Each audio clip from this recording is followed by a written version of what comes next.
کہ مرنے سے پہلے ہم مسلمان کر لے اس پہ غور. کتابوں کا خدا اور ہے، بابوں کا خدا اور. کہنے کو تو ہی سب کا اسلام ہے، لیکن کتابوں کا جہاں اور ہے، بابوں کا جہاں اور.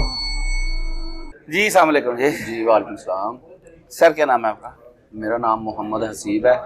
میں لاہور سے رائیونڈ کے ساتھ ایک گاؤں ہے جودودیر، وہاں سے آیا ہوں. ٹھیک ہو گیا. یہ بتائیں آپ کا جو سابقہ فرقہ تھا، جو فیملی بیک گراؤنڈ تھی، وہ کون سی تھی؟ وہ ہمارا اہل حدیث فرقہ تھا.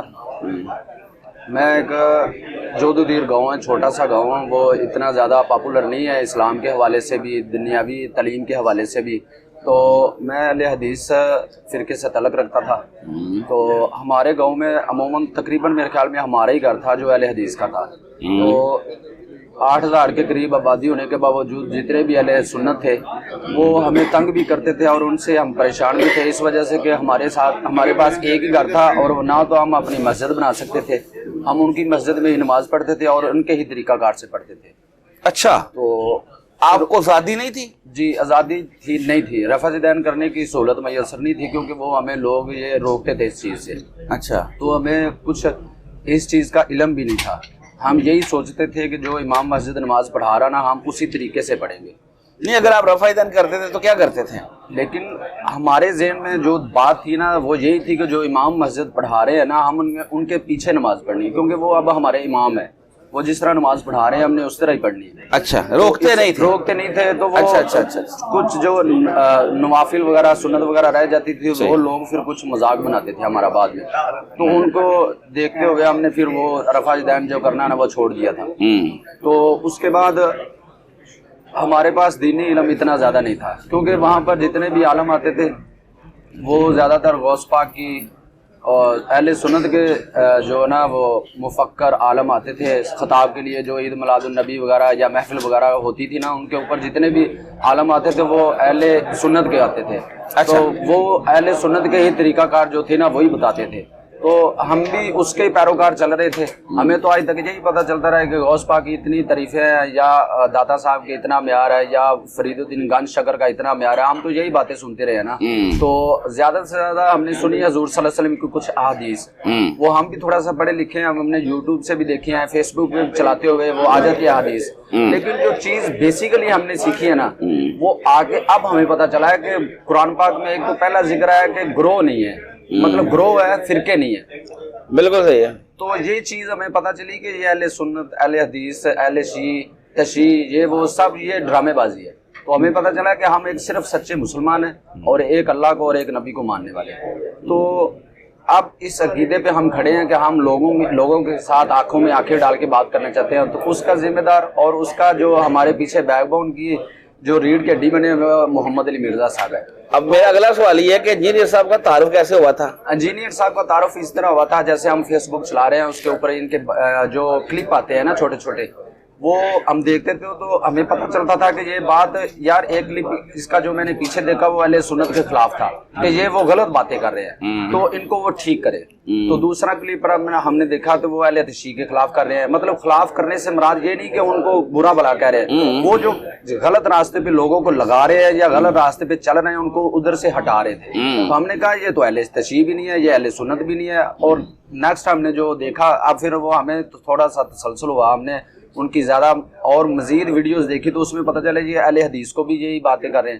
مطلب یہ فرقہ واریت ختم کرے، ایک گروہ کی شکل میں ہے، مطلب ایک اللہ کو اور ایک نبی کو مانے.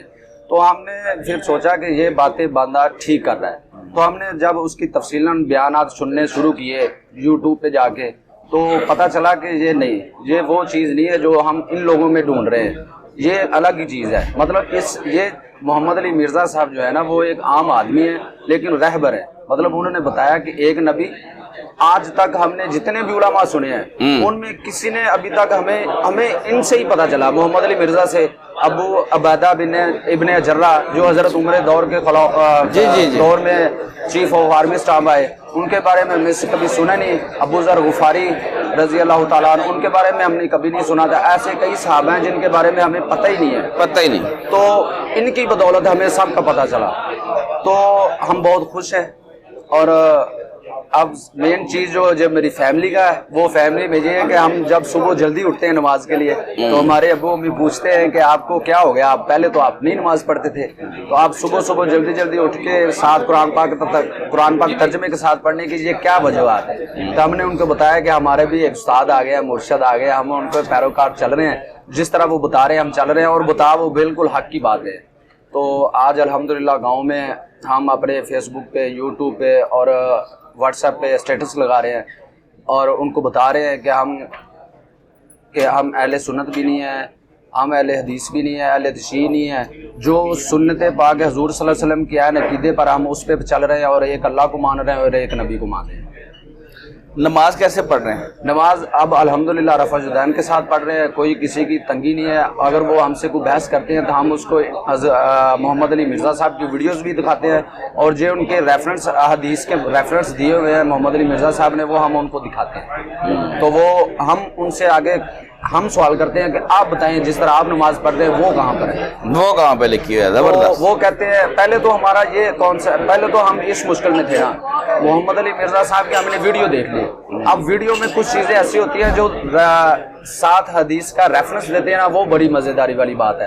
وہ ہم اس کے فوکس ہی نہیں دے رہے تھے. وہ کہہ رہے تھے کہ رفع الدین یہ ویڈیو میں آ رہا ہے, اگر یہ بندہ بات کر رہا ہے تو یہ آپ لکھی بھی ہونی چاہیے. ویڈیوز تو میں بھی بنا کے اپڈیٹ کرتا ہوں, تو آپ کیا میرا بھی حوالہ دے دیں گے؟ میں نے کہا نہیں, اس طرح بات نہیں بنے گی. پھر وہ حدیث کا نمبرز وغیرہ ہم نے دیکھے, یہ بہت اچھی چیز ہے جو ہم نے دیکھی ہے. یہ ویڈیو جتنی بھی شائع ہو رہی ہے نا ان کے پرسنلی یوٹیوب چینل سے, ان کے اوپر حدیث کا ریفرنس نمبر جو آتا ہے نا وہ مشکلات دور کر دیتا ہے.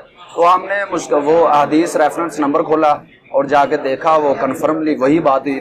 ہم نے کہا یہ لکھا ہوا ہے, تو اب آپ دکھائیں کہ آپ جس طرح نماز پڑھتے ہیں وہ کہاں پر لکھا ہے. یہ جی غوث پاک کا عقیدہ ہے. تو سب سے مزیداری والی بات جو ہے غنیت الطالبین میں نیا بیان آیا انجینئر صاحب کا, علی بھائی کا. انہوں نے کہا جی اسی کتاب میں حضرت غوث پاک نے جو ان کا حضرت عبد القادر جیلانی رحمۃ اللہ علیہ نے لکھا ہے کہ یہ رفع الدین کے ساتھ نماز پڑھنی. اب وہ اس چیز سے بھی بھاگتے ہیں, مطلب انہوں نے اب ہمیں آزاد کر دیا, ہمیں زیادہ ڈسٹرب نہیں کرتے. وہ کہتے ہیں آپ جس چیز پہ لگے ہوئے ہیں آپ لگے رہیں, ہمیں اپنا کام کرنے دیں. کچھ لوگ ہوتے ہیں, ہم تبلیغ بھی کرتے ہیں بحث معاشرے میں, کچھ لوگ اگر 4-5 اکٹھے ہیں تو اس میں 1-2 تو ہماری بات سنتے ہیں اور اس میں عمل بھی کرتے ہیں. مطلب وہ ذہن میں سوچتے ہیں کہ یہ بات کیا کر رہا ہے. تو جو پکے عقیدے کے ہیں, جن کو ایک بچپن سے ہی یا ان کے مجبوری ہے کہ ان کے والدین جو ہیں وہ ان کو اس چیز کے اوپر نہیں آنے دیتے, تو وہ تو تھوڑا سا ابھی پیچھے ہے. تو کچھ لوگ تھے جو ابھی تھوڑا سا اس چیز کو سمجھتے ہیں, جو پڑھے لکھے ہیں تھوڑا سا اس چیز کو سمجھتے ہیں, وہ آ رہے ہیں آہستہ آہستہ. تو اس طرح ہمارا ڈبل کام چل رہا ہے. ایک تو ہمیں گاؤں میں اب آزادی مل گئی ہے, اور دوسرا یہ ہے کہ انشاءاللہ تبلیغ ہو رہی ہے. تو یہ تبلیغ میں یہ سمجھتا ہوں کہ سر یہ تبلیغ کوئی عام ایک نیا فرقہ نہیں ہے. یہ جو تبلیغ ہو رہی ہے ایک نئے فرقے کے لیے نہیں ہو رہی. یہ ایک تبلیغ ہو رہی ہے تو خدا اور اس کے ایک رسول ہونے کی اور ایک خدا ہونے کی, اور اس کے رسول کے جو پیروکار چلنا ہے طریقہ کار ہے نا, اس پہ چلنے کی طریقہ کار. اچھا یہ بتائیں گھر والوں کو بھی دعوت دی ہے؟ انشاءاللہ دعوت دی ہے, ان کو بتایا بھی ہے. میرے جو والد اکرام ہے وہ راولپنڈی شریف میں جو عیدگاہ شریف والے پیر ہیں نا, پیر محبوب الرحمان صاحب, ان کے پاس آتے ہیں. تو ایک بات دلچسپی کی بات یہ بھی ہے کہ جب میں صبح آیا انہوں نے مجھے پوچھا ہے, میں نے کہا ابو جی آپ اپنے مرشد کے پاس جاتے ہیں, میں اپنے مرشد کے پاس جاتا ہوں. تو انہوں نے مجھے پوچھا کہ کون صاحب کا نیا مرشد آ گیا, ہمیں تو آپ نے بتایا نہیں ہے. میں نے کہا جی انجینئر محمد علی مرزا. تو اس ٹاپک کا تقریباً 3 گھنٹے بات ہوئی رات کو. تو انہوں نے کہا جی ٹھیک ہے, میں اس چیز سے آپ کو منع نہیں کرتا, آپ جائیں, اگر آپ کو اچھا لگتا ہے تو آپ ان سے جا کے ملاقات کریں, اور ان کے بارے میں پھر بعد میں جب آپ آئیں گے تفصیلی میٹنگ ہوگی, تو انشاءاللہ وہ جس طرح ہم چاہیں گے نا اس طرح ہوگا. کیونکہ ہمارے والدین ہماری خوشی چاہتے ہیں, تو ہم بھی وہی چاہتے ہیں کہ جو صحیح طریقہ, ہم ان کو غلط راستے پہ نہیں لے کے جا رہے. وہ جاتے ہیں ان سے اہل حدیث ہمارا تعلق ہے, لیکن میرے والد صاحب تھوڑی سی محبت رکھتے ہیں. جو میرے دادا تھے, جو میرے چاچو جان ہیں, وہ سارے جو ہے نا اہل حدیث سے, جو میرے والد صاحب ہیں وہ جاتے ہیں راولپنڈی میں نا. تو اب انشاءاللہ ہم ادھر آ گئے ہیں, تو اب شاید میں بھی کہ نیکسٹ ہمارے ساتھ ادھر ہی ہے. ٹھیک ہو گیا. تو یہ بتائے کہ جب سے آپ نے اس دین کی دعوت کو قبول کیا تو معاشرے میں کوئی پریشانی یا کوئی تکلیف کا سامنا تو نہیں کرنا پڑا؟ جی میرا جو دین ہے نا وہ الحمدللہ پہلے بھی یہی تھا, اب بھی یہی ہے. تو میں پہلے بھی مسلمان تھا, اب بھی مسلمان تھا, لیکن تھوڑی سی کمی تھی کہ ہم میں بہت زیادہ کوتاہیاں تھیں, بہت زیادہ غلط فہمیاں تھیں. وہ علی بھائی کی بدولت بہت زیادہ کلیئر ہوئی ہیں. کچھ ایسے مسئلے تھے وہ جو کچھ ایسے حدیثیں تھیں جو آج تک ہم نے سنی نہیں ہے, مطلب شرف ہی حاصل نہیں ہوا.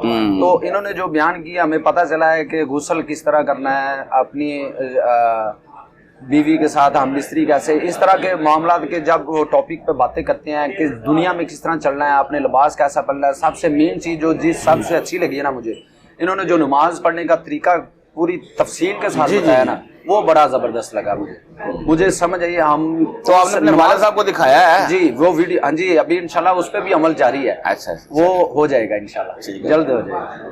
چلیں جی, آپ سے بات کر کے بہت اچھا لگا. ابھی آپ بیٹھے ہیں, تھوڑی دیر تک ریکارڈنگ شروع ہو جائے گی. جزاک اللہ خیر. اور فرقوں کی دکانیں بند.